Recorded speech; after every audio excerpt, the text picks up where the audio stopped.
Good morning. Thank you for staying tuned to Citizen TV. This is Daybreak on the 8th of July 2024. The panelists here in studio have Irungu Houghton, who is the Executive Director of Amnesty International Kenya. Good morning. Morning, Sam. I have Fred Okango, who is a Political Affairs Secretary at the Independence Party, KANU. Good morning. Good morning, Sam. Wilson Susion is former nominated MP. Good morning. Good morning. Stephen Deshu is also a former MP, Juja, but also the former Speaker of the County Assembly of Kiambu. Good morning. Morning, Sam. And it's good to see all of you here. It's been such a long time. Irungu, I don't know what happened. You've been away. I'd like to say I was on retirement, but I was very busy last week and the week before, as you can imagine. Okay, it is good to have you back. And this morning we're waking up to fire or keep. Ruto's cabinet dilemma is the main story on the Standard. They're saying President Ruto faces probably the biggest test of his presidency on who to fire from cabinet. In a government where loyalty precedes any other qualification, Ruto faces a Herculean task of letting go of his friends. They're on the front page of the Daily Nation. Inside MPs plot to grab state tenders. The Senate has given public officers, MPs, governors, CSs, BSs and parastatal chiefs a free pass to openly bag government contracts after dismantling a proposed law to curb conflict of interest. All hope now lies in the National Assembly to overturn the changes. And I want us to begin by looking at what just happened over the past few days. We've seen a lot of statements from the government, especially on what happened during the demonstrations. We've seen several families burying their loved ones. There was a concert yesterday in remembrance of those that passed on, but also to mark 34 years since Sabasaba in 1990. Irungu, you were there. Talk to us about what you were witnessing, because again, when it comes to even the victims of the excessive force used by the police, the government has a number of 25. Different organizations have 41. What are we dealing with here?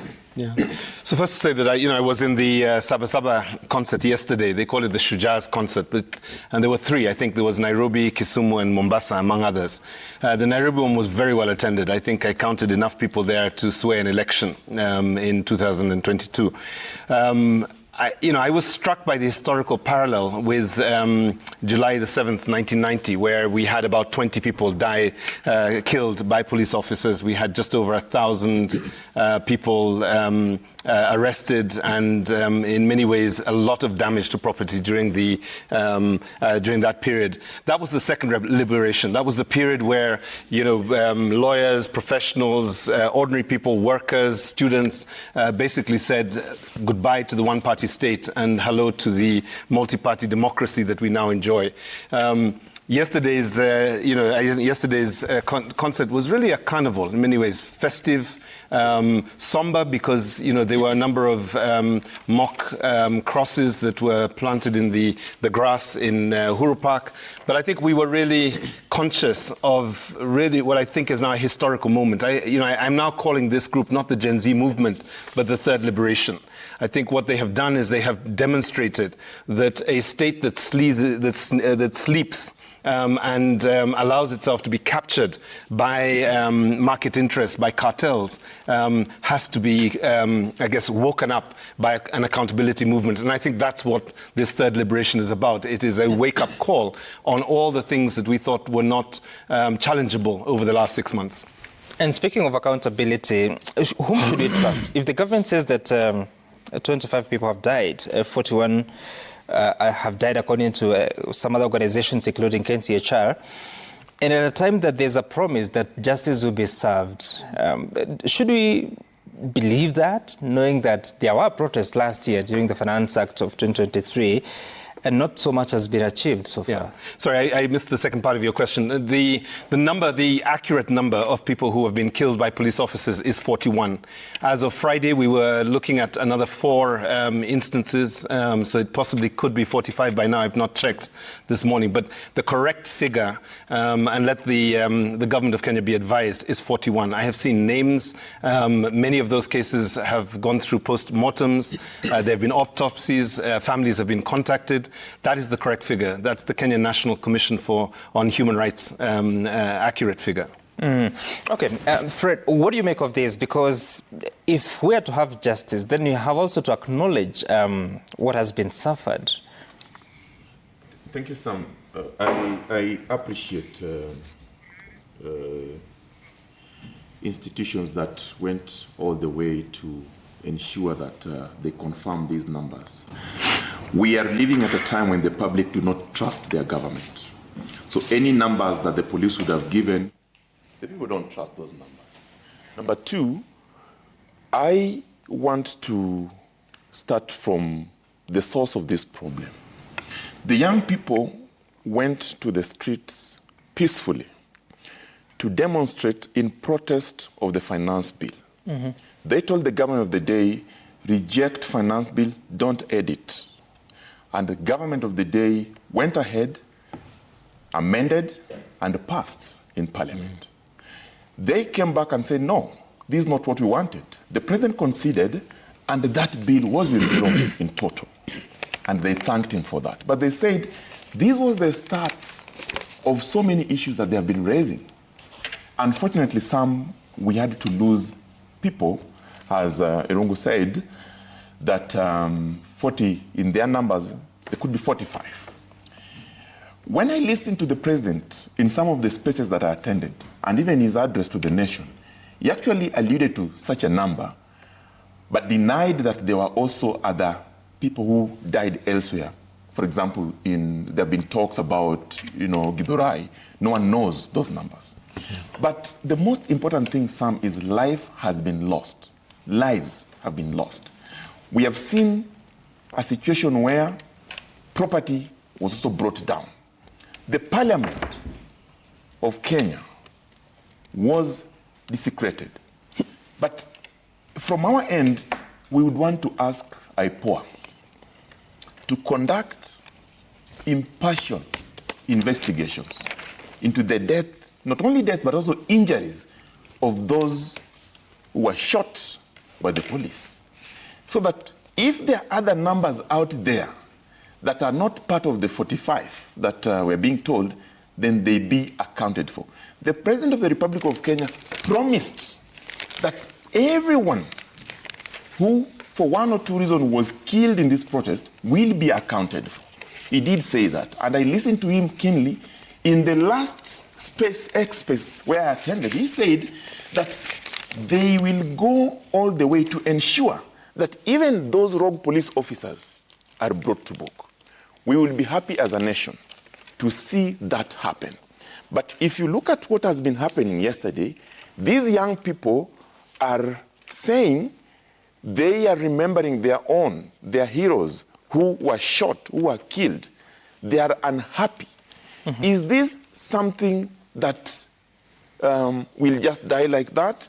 What would be the best thing that could happen to these people, to their families, if not a reward, and if not to do the right thing for this country? That is what we want to see going forward. Because what do you mean a reward? We are saying, how do you reward Kenyans for having demonstrated that they want the best for their country? Mm-hmm. You do the right thing. So the government of the day must start listening. As I started by saying, the source of this problem is participation of the people. When the young people realize that in the last finance bill, which is now an act, a lot of issues that the public raised still found their way in the bill and became an act. Mm-hmm. They got agitated and they were raging. They said, this time round, not again. And that participation of the people has been an issue because in the participation, they are not informing, they are not collaborative, they are not empowering, they are not involving. So they said the only avenue remaining for us as the young people, we must protest as bound by the provisions of the Article 37. All right. Honorable Sosion, when you look at what has happened the past few weeks and months, what do you think the government needs to do to regain the confidence of the people, knowing there is still that conflict about what exactly transpired? People from government saying these were anarchists, this was violence, but the protesters themselves saying they know what cause they were fighting for. Yeah, Sam. I think we need to get to the bottom of facts in this particular weighty matter. Number one, nobody's happy when lives are lost. And I think the government is very candid. The president has been very clear that all the deaths must be accounted for, and proper investigations and reports will have to be undertaken. And because, of course, this may eventually point to extrajudicial killings, which is not the desire of this government. The commitment of the president and that of the government is that there should be no judicial killing in this country. And that's a commitment that the government will walk the talk. Mm-hmm. And therefore, when it comes to the deaths that are related to this protest that escalated into violent activities, when the deaths that were involved must be accounted for. Now, number two, there was envisaged peaceful protests, mm-hmm. which is in our constitution and which the government is aware about, and government prepared for it. It gave guidelines. And all protests must be peaceful. But you see, what turned out is that other vested interests hijacked the rather peaceful processes and engaged in violence. If we talk about destroying property and invading people's businesses, looting, banning the Chief Justice offices, that is invading the Supreme Court. I don't think that is what we envisage. Banning the county governor's office in the city. I think all of us, we agree that is lawlessness on the extreme. Mm-hmm. I was at Parliament myself, pulling down the fence of Parliament, invading Parliament, burning property in Parliament, destroying property inside Parliament, and even destroying equipment at the media center. I don't think that is what Article 37 envisages. Article 37 envisages protests that are peaceful. And most of us, we've participated. I've led peaceful protests to Parliament. And I don't think it's the business of any protesters to invade Parliament and destroy property. I think let us draw a dichotomy between the peaceful protest, which the Gen Zs have had a very genuine opinion, talking about bad governance, corruption, wastage in government. And I think the president has responded very passionately to their message. The message was good, but the message was ruined by a syndicate of criminals who engaged in criminal actions and may have forced the police to use extra force, including shootings, to try and manage. And the report from the security is that if the police did not act the way they acted, we could have even witnessed more fatalities. And now this brings the country to introspection. And the human rights people here and all of us, this is our country. If it is about peaceful protest, how then do we conduct peaceful protest without threatening rights of other citizens? Where your rights end, the rights of others also begin. Why are we banning property? Why are we stealing people's wares, breaking into buildings? That is the number three. I'm struggling with something you just said. Number three. Sorry, you just said that if police didn't respond the way they did, we would have lost more lives. What does that mean? The criminal activities all over, including banning, including breaking into Parliament, of course. Whose responsibility to really contain such criminal action from or lives? It is not just property; it's even threat to lives. Let me ask you, Sami. Assuming you are the owner of a supermarket, your supermarket is broken into, stealing, wanton destruction, and even threat to lives of other people. What do you expect? Yeah. Of course, those are... Mwalimu, let me just interrupt a little bit, because I think it's important we get a sense of the sequence of what happened. The majority of the people who died, the 41 names that we have, real human beings that died, they died prior to the violence that we saw towards the end of last week. Most people died at a time when the protests were peaceful, most of them. right? Let me give the example, Rex Masai.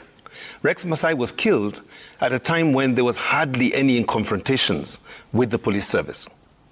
Right? Now, I'm not saying that there wasn't confrontation between protesters and hooligans and police officers, but the trend is very much that the violence started from the side of the police. We saw excessive use of tear gas. We saw excessive use of rubber bullets. We saw people being shot in the back. Rex Masai was shot in the groin. He fell to the ground, and in fact, people tried to remove him, and they were told that he should remain there to die. What we have seen essentially is not how you police the right to assembly. And I think we have to say this very clearly, that when you criminalize protests, violence immediately shows up. And just a couple of things. One is, we've seen the attempt to try and profile protesters. We've seen the use of arbitrary arrests. We've seen the use of punitive bail terms. We've seen abductions, no less than 36 abductions in 3 weeks. That's almost, what would that be? That's, I can't do the maths, maybe it's I don't know if you did mathematics or the English or the general sciences, but if you look at it, 36 abductions in 3 weeks is quite shocking. And I think what we have to argue is that, first of all, Article 37 does not breathe when there is violence. So I agree with you on that, on Mwalimu. But it is important to recognize that actually the stage was set for the violence long before we started to see the acts. In fact, in some ways, the incident that you've spoken about, which is the attack on that supermarket in Quickmart, what is really interesting about that case, it took 3 hours. Nobody got hurt there. Nobody got shot. Right, during the attack on the robbing of the Quickmart supermarket. So it's really not the case that the protesters were, the leadership of the protest movement was violent. Yesterday I was in a crowd of thousands of people. There was no police officers. There was hardly any tear gas. I saw the Nairobi police commander de-escalating situations on Kenyatta Avenue. I thanked him in my heart. I said, that is the way that you police people who just want to express themselves. Mm-hmm. And I think that rather than the attempt to try and criminalize protest, is how we should start the conversation around policing. Okay, so that was just in intervention, which is okay. But I think when we talk about peaceful protest, they should actually be peaceful. And we've seen this. We've seen actions by various groups, say teacher strikes. We've seen teacher strikes over this. We've never had any fatality. Absolutely. We had doctors the other day, and we'll be having them. We've never seen any violence. They've done it peacefully. And also, the Gen Zs had a very brilliant framework. But then it was infiltrated. Let us all agree. It was infiltrated by criminal groups. You cannot be provoked to lawlessness if you have the intention of picketing and protesting peacefully. Where did they get arson tools to ban the Chief Justice Office, to ban City Hall, and to ban Parliament if it was not planned and executed? The report from the security is that there were criminals who came in as a second syndicate to invade and take advantage of the peaceful protest. That's a fact. It's a report from the security agencies. And that is quite unfortunate. So it's up to us to reflect now as a country and as a democracy that is a beacon of democracy globally and even within the continent. But then going into the future, how then do we deal with the protest so that we have purely peaceful protests? All right. And very lastly, sorry. And Sami. No, sorry, just hold it because we need to listen to Honorable Ndishu before we take a break. Honorable Ndishu, so I'm still looking for that answer. So where do we go from here in terms of acknowledging what has happened, but also taking measures that will ensure that we have a lessening trend? Well, thank you, Sam. First of all, I would like to say that the way you started with Mr. Irongo, I was there in 1990. I was among the people who led the 1990 protests, asking for multi-party. I was in Thika, and I was editor of Thika Times that really pronounced the need for multi-party in this country. I remember my brother was shot by a policeman out of no provocation. But let us ask ourselves, my friends and Sam, as Kenyans, and go back to 1963. Why did we get independence? Why did we fight the British? so that we rule ourselves, we become independent, both politically and economically. Today, we are not. The British are looking at us from London and said, look at the colony that we were beaten, and now they are killing themselves and killing their people like rats, when actually they are looking for democratic space to be expanded. First of all, Sam, because I have not come to the media of late, let me send my condolences to the young people who are killed by our police officers. I'd like to tell the police that the people you kill are your fellow Kenyans. They are brothers and sisters, cousins, uncles.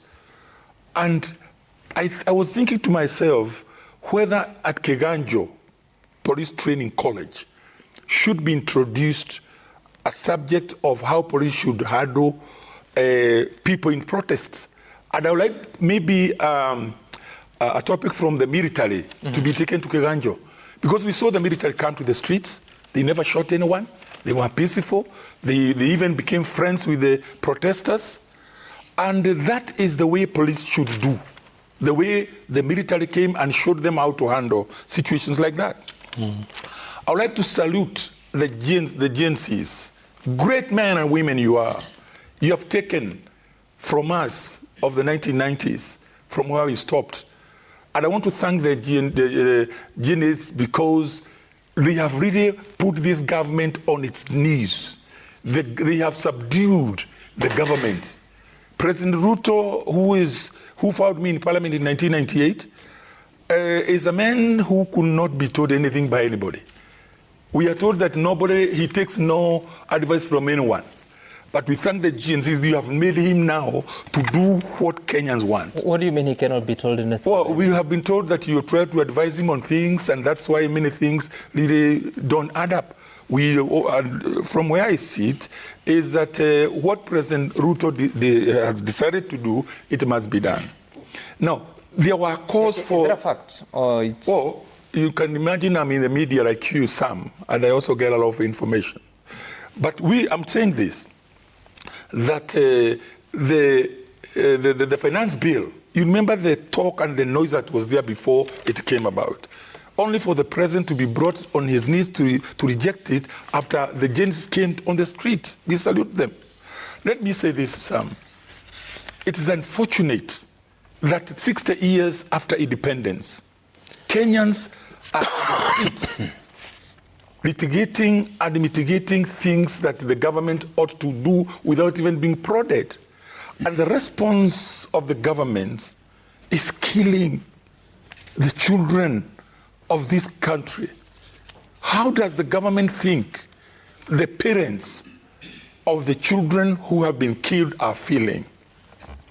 I'm from, my area is Githurai. Githurai is my constituency. It's my former constituency from Thika, Juja, Ruiru, and now Githurai. I don't know what to say wrong from the human rights, what we heard from Githurai is that, and this is what Kachago says ground, but what we hear, and I have no facts or figures, is that there were so many people who were killed in Githurai, and people talk of 272 people. But we were told that that night, police came and collected those bodies, and where they were taken, no one knows. But the figures that are now official, according to human rights organizations, is 41. But we are told that the other bodies who are collected, nobody knows where they were taken. But mine, Sam, is to ask ourselves as Kenyans. We fought for independence. Our forefathers died fighting for this country's independence. What is Dedan Kimathi feeling? And the others who died during the emergency period, how are they feeling from their graves? When they hear that they are actually not their children, but their grandchildren are still being killed by the same government forces that also killed them. Okay. I think we need to call ourselves to a solemn assembly and ask ourselves as a country, is this exactly what we wanted? How does the president feel?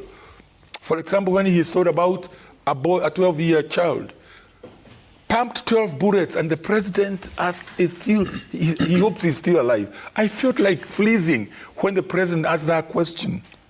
that whether that boy is still alive. 12 bullets, and you still imagine that even you myself, or even yourself, Mr. President, if 12 bullets are pumped into your body, do you think you can still survive? I think, Sam, no, let me finish. Yeah. I think we have reached at a moment, and I'm happy that the president has been brought on his knees. The government has been subdued. I'm happy that now the government will be listening to what people are saying without even going to the streets. I think Kenyans should be talking and saying, this one we don't want. And the government listens and looks at it and then modifies it according to the wishes of the people. All right. Not to wait to go to the streets so that police come and respond by shooting innocent people. I think, Mr. Irungu, from where you sit as the human rights body, Kenya ought to have been taken to the Hague by now for killing innocent people. I don't know what you are saying. You don't believe in our justice system? But my friend, which justice system do we have in this country? Okay.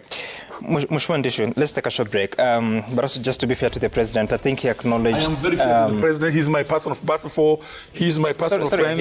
I'm fair to the president. I'm just summing up to take a break, Mheshimiwa Ndishu. He's my personal friend. I'm just saying, to be fair to the president, he acknowledged the confusion of the details about that young boy, that is Kennedy Onyango, who now is in a different situation because there has been a court order stopping his funeral as there's a feud between what sounds like the parents.